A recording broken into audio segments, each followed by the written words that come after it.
Look closely at your life right now. There is a quiet, underlying assumption following you everywhere you go. It is the belief that your real life hasn't actually started yet. We spend our days waiting for a specific gateway. The day we finish the degree. The day we clear the debt.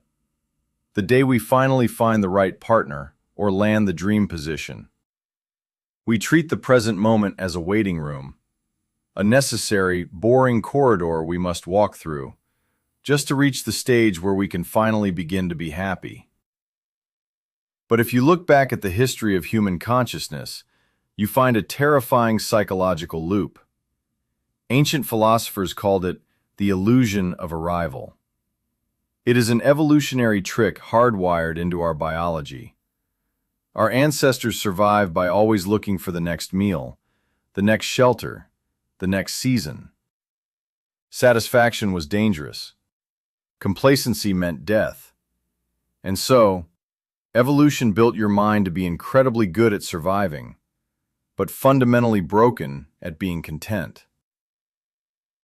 Think about something you wanted desperately 5 years ago.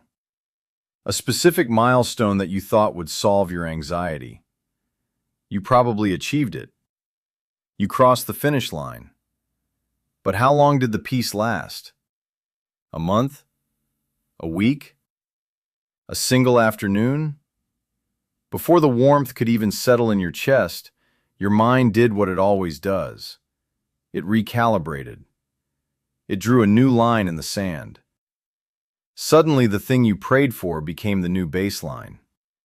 The old goal became invisible, and a new tomorrow was manufactured.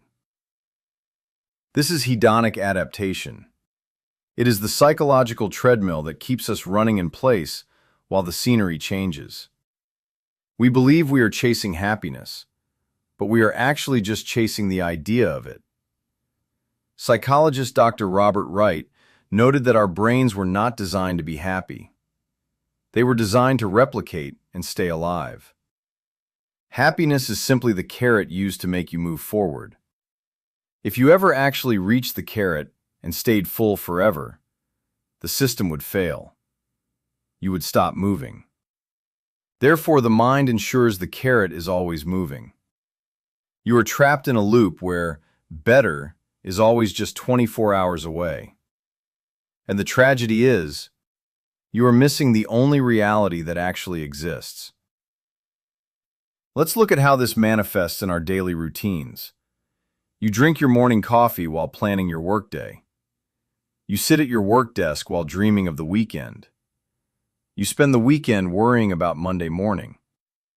You are physically in one place, but mentally occupying a ghost world. We treat our current actions as commodities to buy a future state of peace.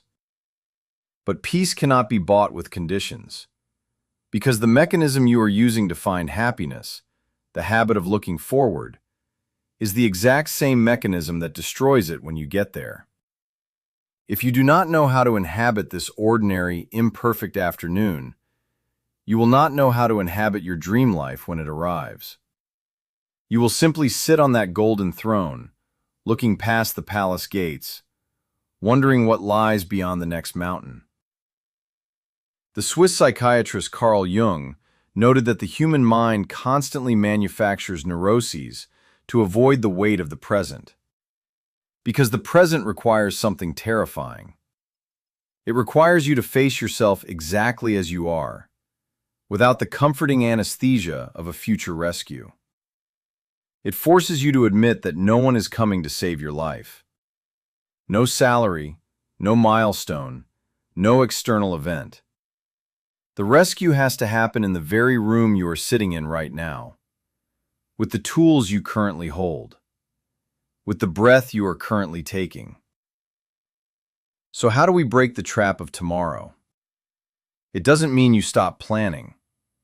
It doesn't mean you abandon your ambitions. Ambition is a beautiful human trait. It builds cities and explores stars. The shift is not in what you do. The shift is in where you place your identity.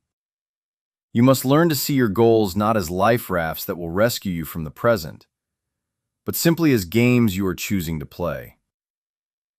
When a child plays with blocks, they are fully immersed in building the tower. They aren't miserable because the tower isn't finished yet. The joy is in the placement of the block, the act of creation itself. If the tower falls, they laugh and begin again.